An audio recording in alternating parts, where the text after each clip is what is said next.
Video के पसंद आने पर लाइक, शेयर एंड सब्सक्राइब करना ना भूले।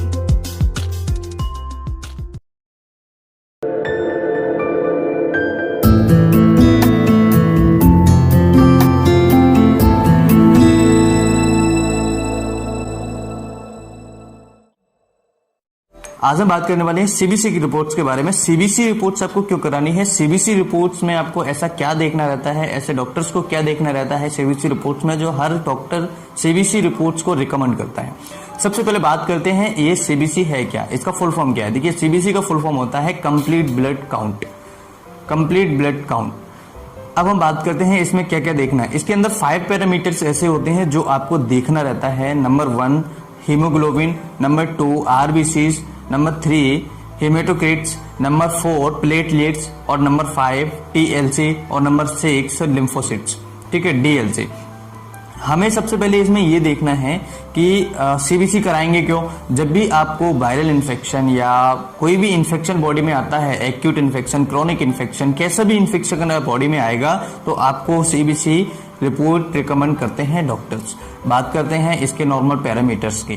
देखिए अगर आरबीसी चेक करना है आपको, आरबीसी से पता ये लगता है कि आपके ब्लड में कितने आरबीसी है जो आपके खून को लेकर जाती है, जैसे आयरन को लेकर जाती है। जब भी हम सांस लेते हैं तो ये आरबीसी फेफड़े से जाकर के ऑक्सीजन को लेती है और ऑक्सीजन आरबीसी के अंदर जाता है और ये आरबीसी ब्लड में आ जाती है और जहां पर जरूरत होती है वहां पर ये पहुंच जाती है। अब हम बात करते हैं अगर ये ज्यादा होता है या कम होता है तो प्रॉब्लम होगी। देखिए अगर ये ज्यादा होता है तब भी दिक्कत होगी, पॉलीसाइथेमिया वगैरह होगा। और अगर ये कम होता है, अगर आपकी आरबीसी कम होती है तो आपके ब्लड में आरबीसी का काउंट नीचे जाएगा जिसकी वजह से खून की कमी होगी, हीमोग्लोबिन की कमी होगी, ऑक्सीजन की कमी होगी, जिससे कि आपको चलने फिरने में जल्दी तकलीफ हो जाएगी, जल्दी थकान हो जाएगी, या फिर आपको थोड़ा बहुत चलेंगे तो आपको सांस भरने लगेगी। या अगर बात करें हीमोग्लोबिन की, एचबी की, तो एचबी आपका दोनों मेल फीमेल में अलग रहता है। ये फीमेल में थोड़ा कम रहता है क्योंकि मेंस्ट्रुअल साइकिल मंथली रहता है, इसकी वजह से ये कम होता है इसका पैरामीटर से मेल की बजाय। अगर बात करें हम हीमोक्रिट्स की, तो हीमोक्रिट्स ये बताता है कि आपके ब्लड में आरबीसीज का वॉल्यूम कितना है, परसेंटेज कितना है, ठीक है। अगर आपका हीमोक्रिट्स कम है इसका मतलब है कि जो ब्लड है आपका वो पतला हो रहा है। अगर आपका हीमोक्रिट्स ज्यादा है तो ये है कि आपका जो ब्लड है वो गाढ़ा हो रहा है, ठीक है। अब हम बात करते हैं कि प्लेटलेट्स की। नॉर्मली प्लेटलेट्स कितना होता है, देखिए ये 1.5 लाख से 4 लाख के आसपास होता है। अगर इससे ज्यादा जाता है तो आपके क्लॉटिंग फैक्टर्स है, क्लॉट ब्लड ज्यादा क्लॉट होगा। और अगर ये इससे कम होता है तो हो सकता है कि वायरल इन्फेक्शन हो या फिर किसी अदर इन्फेक्शंस में भी ये कम हो जाता है और कहीं से भी इजीली ब्लीडिंग हो सकती है अगर प्लेटलेट्स आपके ज्यादा कम होंगे तो। अगर नॉर्मल कम है, 20,000 से ऊपर है, 30,000 से ऊपर है तो कोई ज्यादा दिक्कत नहीं आती। अगर इससे नीचे जाते हैं तो ब्लीडिंग टाइम जो होता है आपका बढ़ सकता है।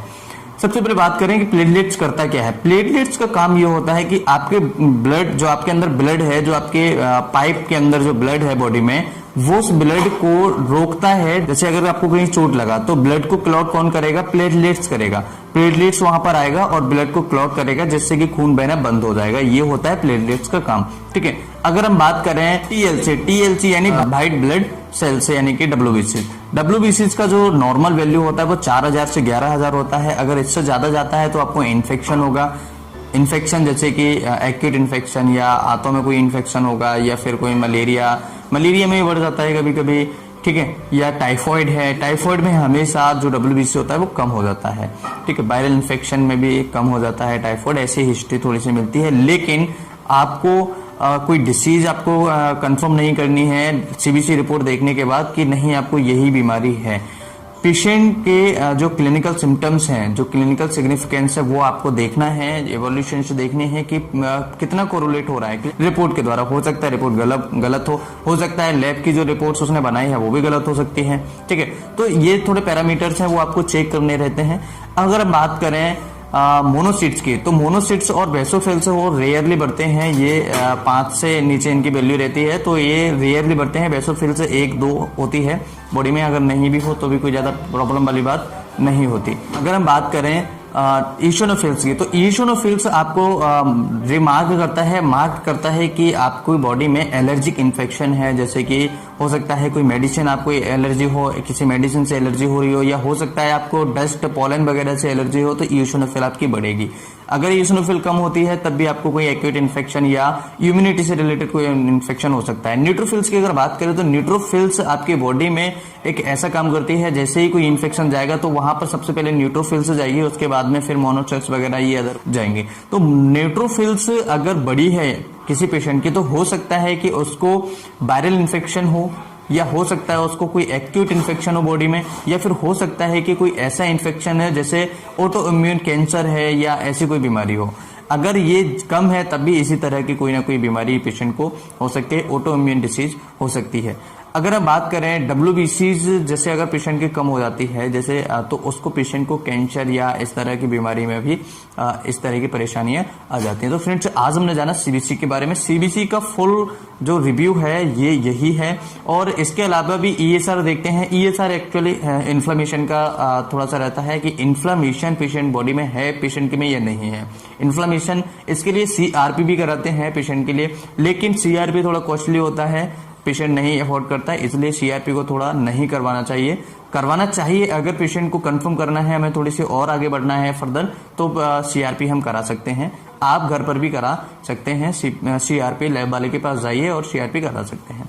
अब हम बात करें CBC टेस्ट जो है इसके नुकसान क्या होते हैं कराने पर। देखिए हो सकता है थोड़ा बहुत आपको जहां से ब्लड सैंपल लिया गया वहां पर आपको दर्द हो, फ्लेबोटोमी के लिए जो ब्लड कलेक्ट किया है वहां पर थोड़ा दर्द हो, या हो सकता है वहां पर थोड़ी सी गठान बन जाए, या फिर हो सकता है वहां पर थोड़ा सोइलिंग आ जाए, या हो सकता है कि वहां पर आपके सेंसेशन ज्यादा इन्फ्लेमेशन टाइप का हो जाए। तो इस तरह की थोड़ी बहुत प्रॉब्लम आ सकती है, लेकिन आप अगर कोई ज्यादा परेशानी आती है तो डॉक्टर से जरूर कंसल्ट कीजिए। अगर कोई परेशानी नहीं है तो नॉर्मल कोई आपको दिक्कत नहीं होगी। आशा करता हूँ फ्रेंड्स ये वीडियो आपके लिए हेल्पफुल होगा, और अगर वीडियो आपके लिए हेल्पफुल है तो वीडियो को लाइक जरूर करना, नए हो तो चैनल को सब्सक्राइब करना। फिर मिलेंगे नई वीडियो में नई जानकारी के साथ, तब तक के लिए bye bye, take care, thank you. इस वीडियो के पसंद आने पर लाइक शेयर एंड सब्सक्राइब करना ना भूले।